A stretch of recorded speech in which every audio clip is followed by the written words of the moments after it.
Women's event 5 is also row, swim, run.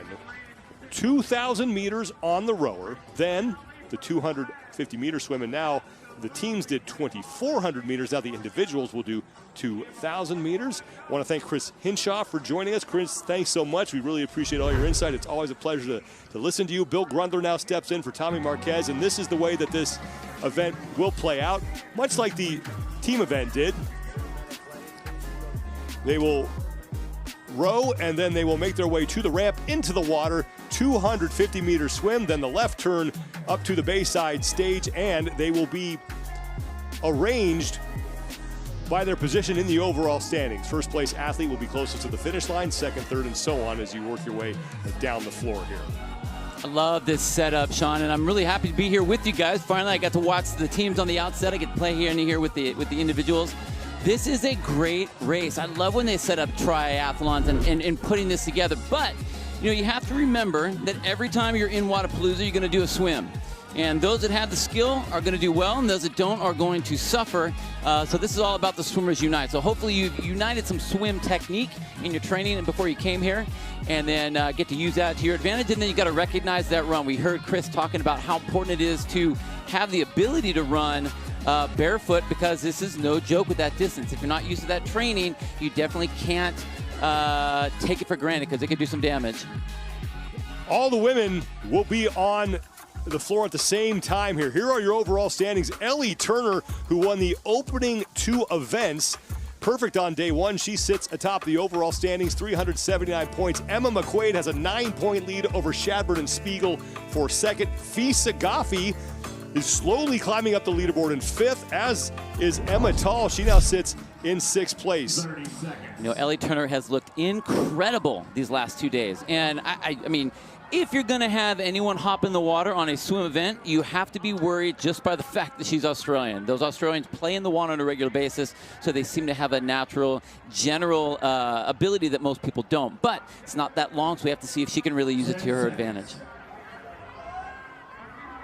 Emma McQuaid will be right next to her. McQuaid, 36 points back of Turner for first.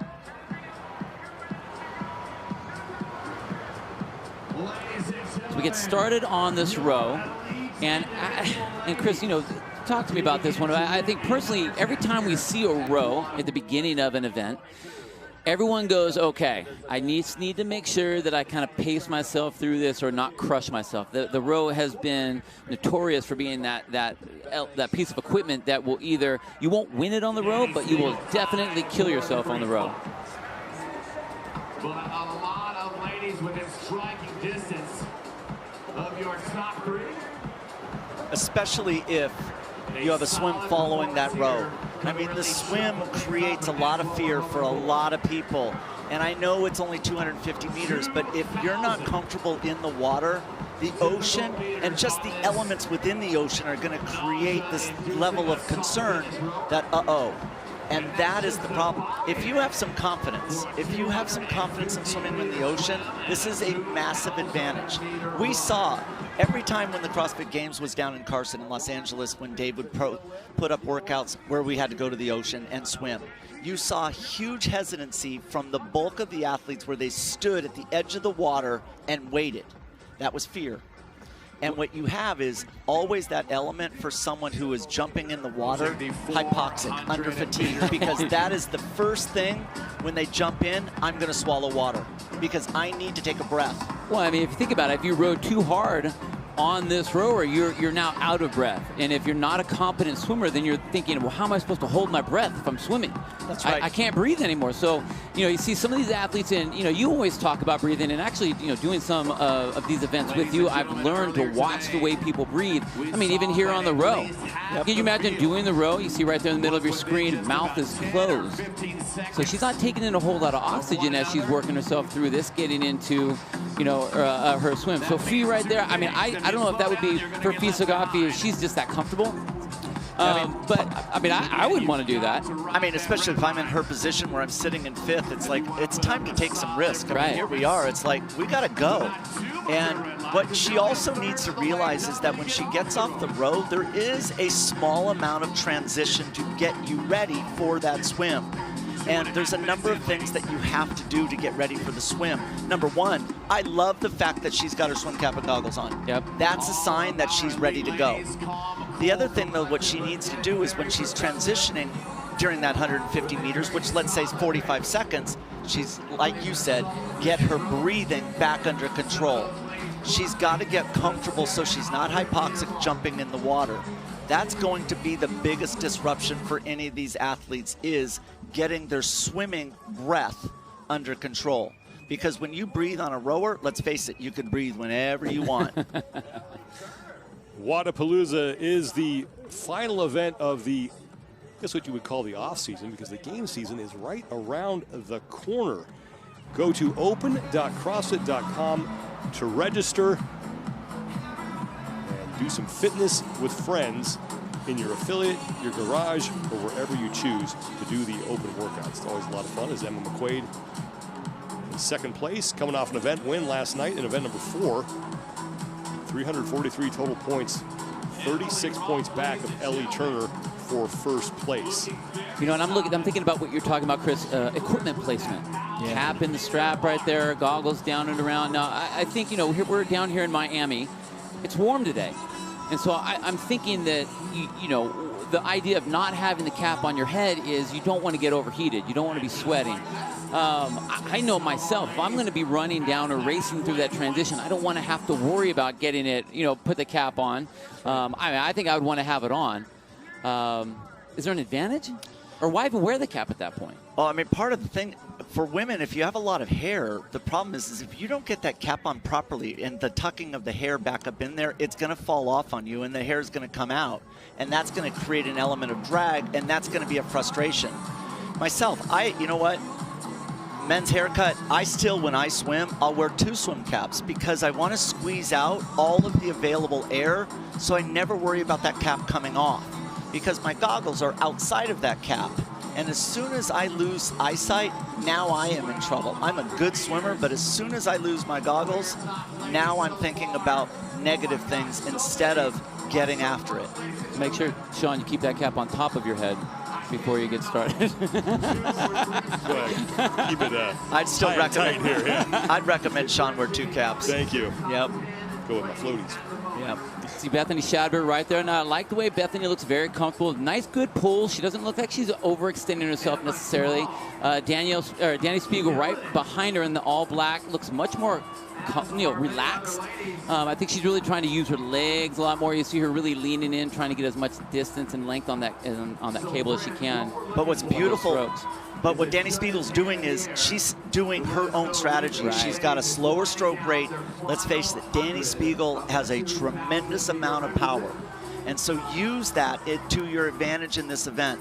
This assault air rower actually can generate more speed at that low stroke rate. So if you have the power, the strength to be able to do what Danny Spiegel's doing, it's going to be an advantage. Spiegel and Shadburn are tied for 3rd right now with 334 total points, and their days yesterday were mirror images of each other. Shadburn started out with a 16th place, then a 3rd. Spiegel started with a 2nd, and then finished with a 16th.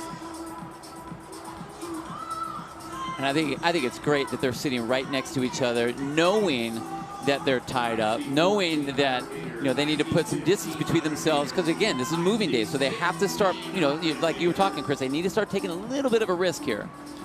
Ariel Lowen is in the red, closest to the camera. She currently sits in 7th place overall with 307 points, so she's only 7 back of Fisa Gaffi for 5th, and just 27 back of Danny Spiegel and Shadburn for a spot inside the top 3. And you were talking about equipment there, Chris. I don't see a cap with Ariel. I see a long ponytail, but I don't see a cap anywhere. Yeah, maybe it's tucked behind her shorts, maybe, but you know what, with that hair, you need to wear a cap. I mean, part of it is like we were talking about the men earlier. I would wear a Speedo in an event like this because you're looking for every advantage, and water drag, you want to minimize that.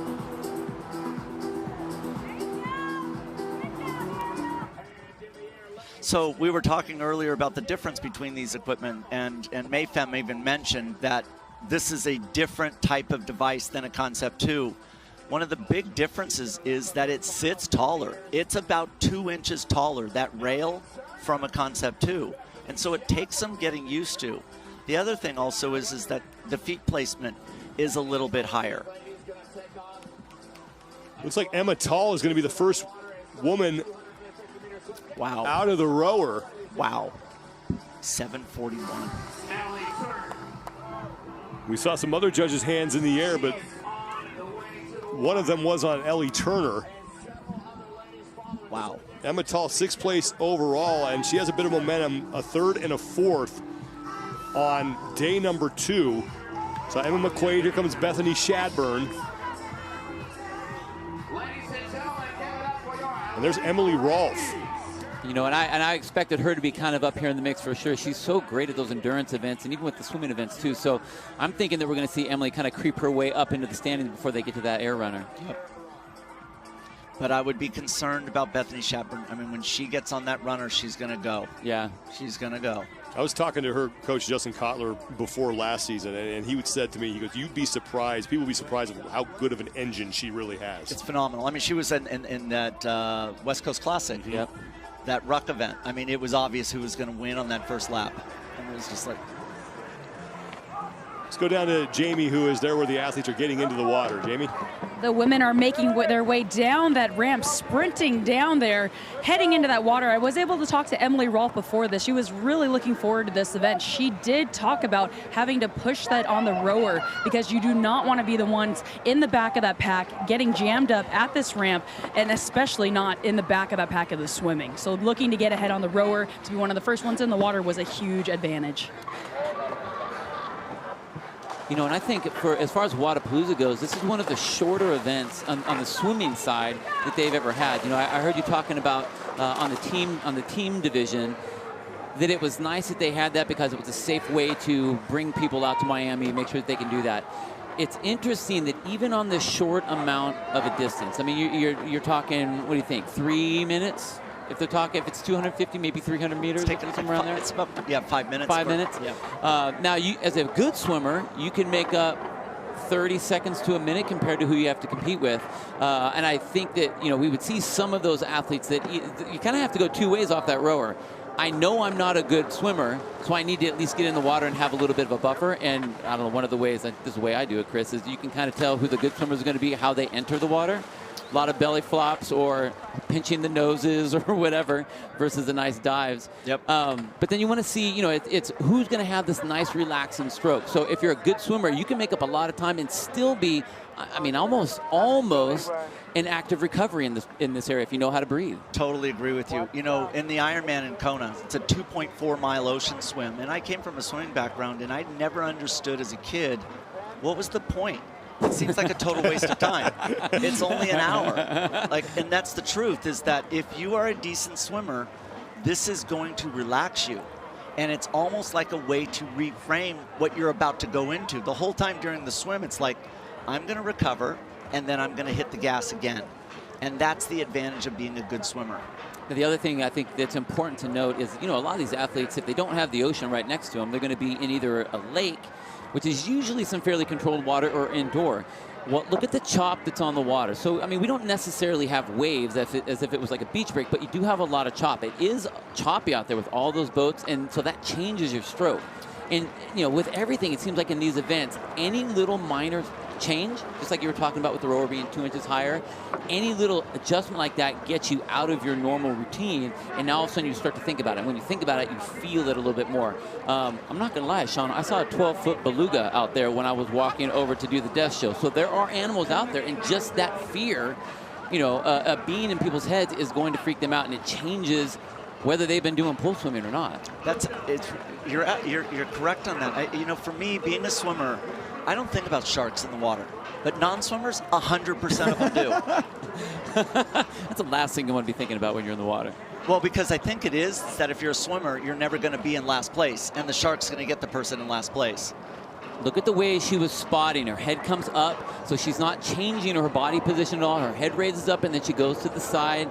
That keeps her nice and flat in the water, get that nice roll rotation, so she can keep that nice focusing on that entry. Perfect sighting. I mean, the way that you need to sight is that you sight when that hand goes in. So it's your breathing hand. So she's breathing on the right-hand side.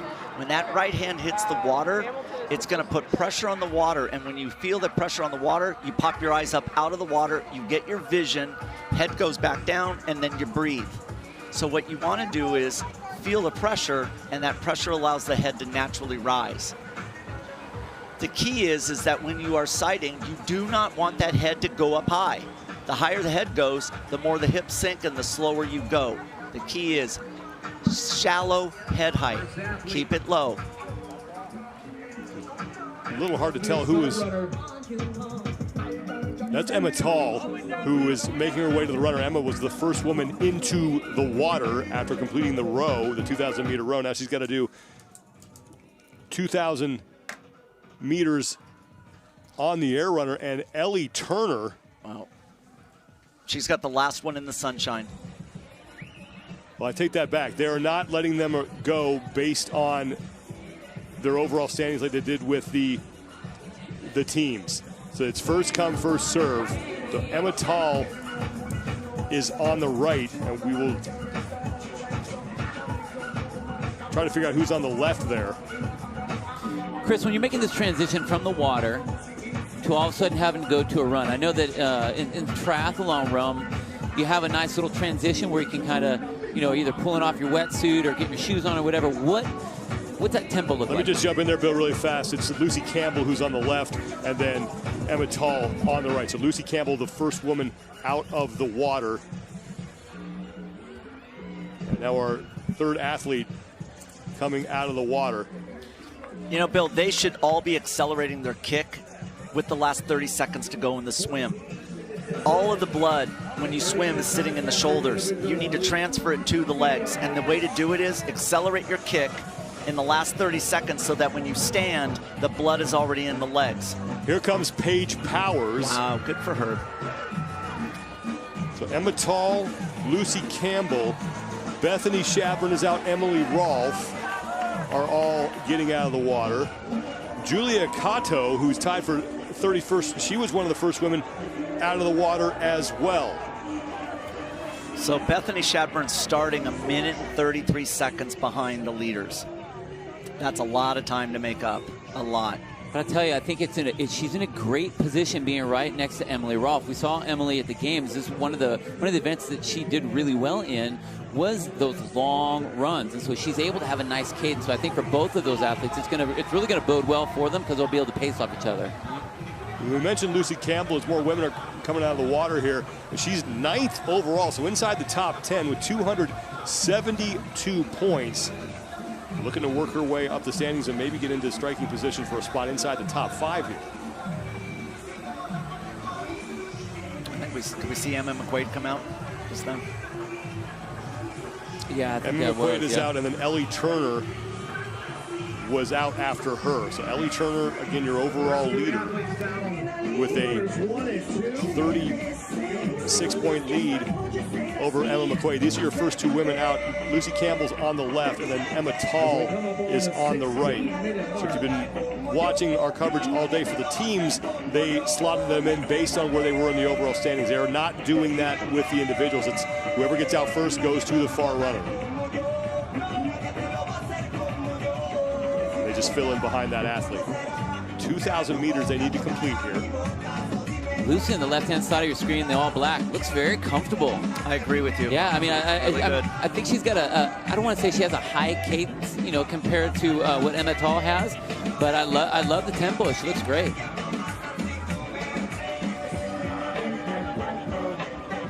Yep. So here's the overall standings. Ellie Turner, overall leaders. You take a look at Paige Powers. We're being told that Bethany Shadburn, who comes in tied with Danny Spiegel, has overtaken Tall and Campbell for the lead right now. Emily Rolfe next to her. Emily Rolfe always dangerous when it comes to a longer distance run. And also ahead, is Bethany Shadburn, the two women in front of her in the overall standings. There is Ellie Turner, your overall leader. And the good news for her is she got out of the water about the same time as Emma McQuaid. Well, she has that nice padded point-wise also. So, I mean, all she has to do is kind of stay up towards the top. She's going to be in a great position still. Just stay close to Emma McQuaid. Looks very relaxed. Look at the head position, the chin being parallel to the ground, vision's forward. She's focused. Her head's in the game. Yeah, she's really trying to calm herself. She knows she's got a long ways to go. Arm swing looks good. Shoulder, look at the shoulders. They're very relaxed. That nice drop, that V that she's creating, it's a sign that she is relaxed. She's not strained, stressed. She looks good right now. Look at her hands, nice and relaxed. So we were talking about that difference of how you're going to switch if you're not used to running barefoot. How you're going to change here. What is that sloped track going to do when you're barefoot there, Chris? So what's interesting about the slope on an air runner is that the higher up you go, the bigger that slope actually becomes. Shorter athletes, they don't get much benefit of that slope. Long, tall athletes, it could be a 16% incline when their foot hits the ground, and they could ride that big 16% slope down to the bottom of the arc.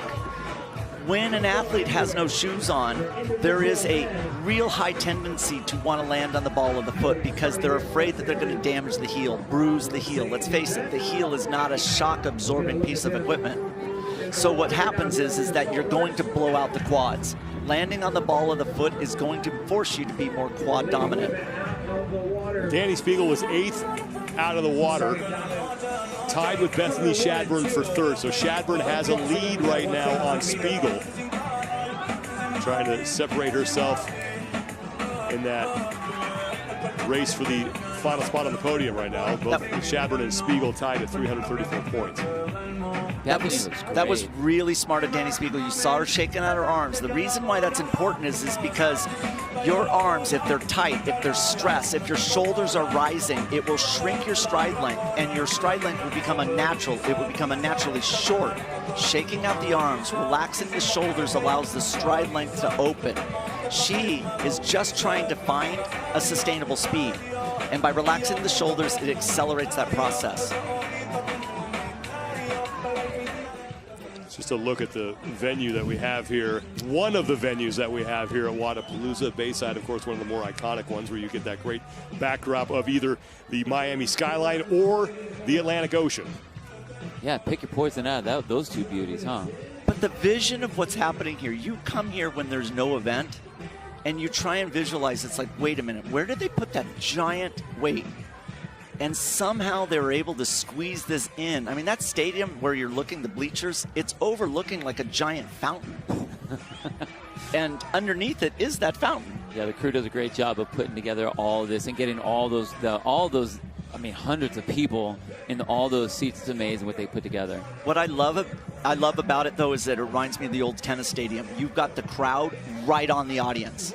I mean, right on the athletes. That's really a cool way, and the athletes eat that up. Bethany Shadburn, we knew that she would do some damage when she got to the run portion of this event. She is in the white swim cap. She was the 4th woman out of the water behind Paige Powers, Emma Tall, and Lucy Campbell. And right now, we believe she is the leader on this 2,000-meter run. She's aggressively attacking this run. Like, I don't see her trying to, like, hold on. I mean, you can see her. She's really pumping her arms. I'm not sure where she is on the meters mark necessarily, but, I mean, she looks like she knows she's on the back half, and she's getting after it now. Right. What I look at is there's no vertical oscillation. Like, there's not a lot of bounce. Lucy Campbell's judge's hand is in the air as she is inside 100 meters here. So she did not surrender the lead to Bethany Shadburn. And Campbell is done, and Lucy Campbell is going to pick up an event win. Wow. She ran that 2,000 meters in 8 minutes and 15 seconds. And when her hand went up, we could see a smile on her face already. So, I mean, obviously, a little bit of triathlon and running background there for sure. That's scary fast. Yeah. Now we'll see who's able to come across in 2nd place. Emma Tall was the 2nd woman out of the water and the 2nd woman onto the run. Wow. And her judge's hand is in the air.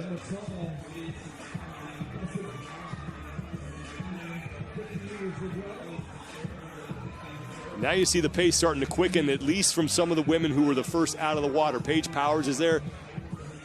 Bethany Shadburn, Emily Rolfe, hand in the air. I believe that's Emily Rolfe's judge. And now Emma Tall will come across. And Emma Tall is going to finish second in the event, pick up 97 points. And looks like she has a chance of moving into the top 5 here. Judge's hand in the air for Shadburn and Rolfe. Rolfe is off. She had to hit her buzzer. She didn't have to do that. She got to get across the finish line. And now Rolfe is in third place. And here comes Bethany Shadburn, who will separate herself from Danny Spiegel at tie for third. Paige Powers looks to be the next woman across the finish line.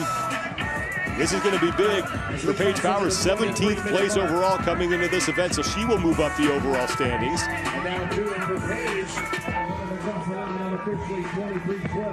And Paige Powers is done. It's a good finish.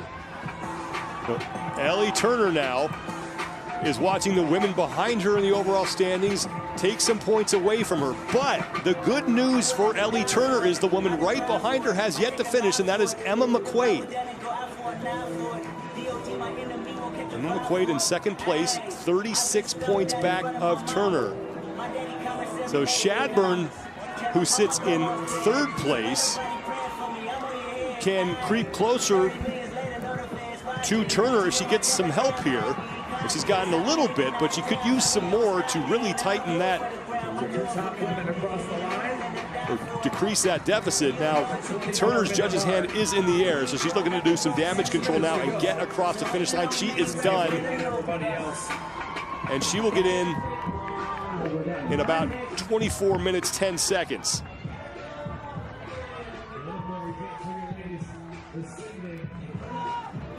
There is Ariel Lowen, who's across.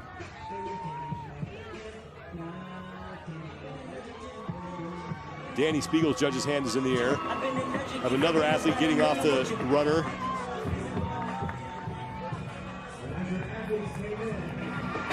I believe that was Freya Moosbrugger.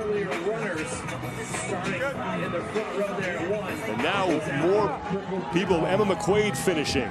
So Emma McQuaid's going to surrender some points as Danny Spiegel is now done.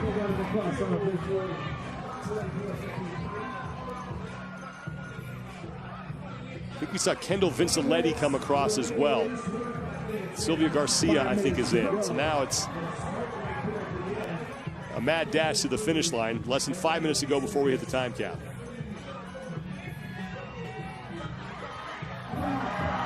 And now the sprint to the finish, and we'll have to see who won that. But every point's going to matter here. Paige Semenza is done.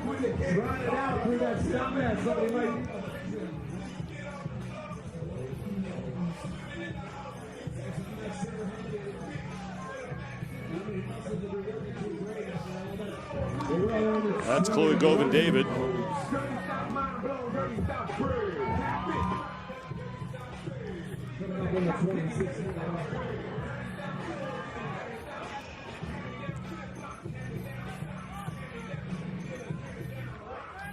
Amy Kringle may have come across. Inside 4 minutes to go. Michelle Basnet is the only woman left in that front row. And now Basnet is in.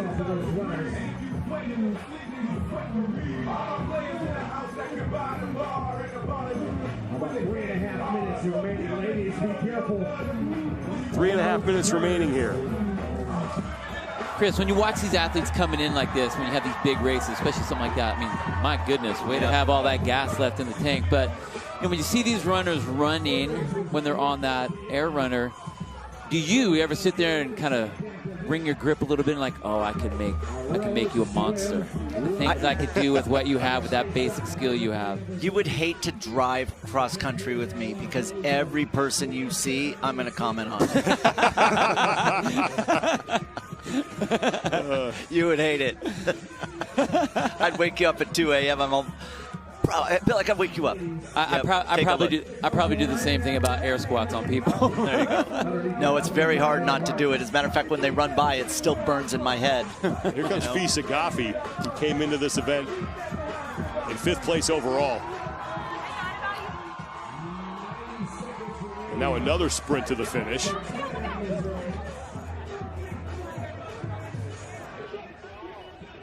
They need to put a crash pad at that end that they can run into, like indoor track.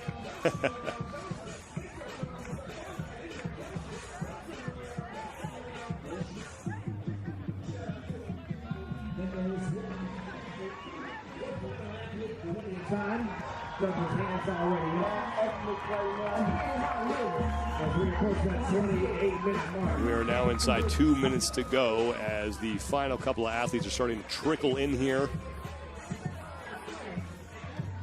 But it was Lucy Campbell who's going to pick up her first event win of the competition, 21-32, unofficially for her. As now our last athlete has finished. Let's go down to We did it. Basnet and Spiegel just finishing up there. You know, we talked about how important the row was going to be, so we saw a lot of athletes choosing to either wear the cap or not wear the cap, and Lucy Campbell came off, Emma Tall came off that row right away and just really established herself from the beginning, not afraid at all. And like you were talking about, Chris, obviously looked like she knows what she's doing, one, by wearing the cap, and two, with that beautiful dive she had in the water. Great stroke as she was getting through the water, nice roll. You can see the way she's spotting that entry to get herself up onto that platform. Then we had that great race between Lucy Campbell and Emma Tall as they got up to those first two runners. And it was interesting to see, okay, who was going to push? How were they going to run? What was their tempo going to look like? But in the end, I tell you, Lucy Campbell just looked amazing and handled that from top to finish. And Lucy Campbell is with Jamie Hagia. Lucy, your first event win of the weekend at 100 points. How are you feeling? Oh, I'm buzzing. I'm so happy with that. I can't believe it. With a swimming background, you knew that would be good for you. What was your strategy on the rower and the runner? So I knew that this would be a good one for me, but it was about trying to make sure that I wasn't burning myself out too much on the rower, but also giving myself a decent enough chance at hopefully either using the swim to recover a little bit where other people might have to push it, or potentially make some moves on the swim. And then on the runner, it was just about kind of either, if I had to kind of recover, pushing it and using the fact that I'd had a bit of a recovery to pick up my pace a little bit more on the run, or just trying to maintain that where I'd got to. You were running on there barefoot, and you ran that faster than most of us can run fresh on the ground. What was going through your mind while you were on that runner? We'd practiced a little bit of the barefoot stuff when we kind of assumed that it might be like that. But to be honest, it was just about trying to keep fast feet, because I tend to overstride, and that just burns me out a little bit too much. So yeah, just keeping that kind of fast foot pace and trying to hold on to whatever pace I set in the first 500. Thank you so much. Lucy Campbell picks up her first event win of the competition and looks to move herself up the overall standings. We'll take a quick break. The men up next in event 5.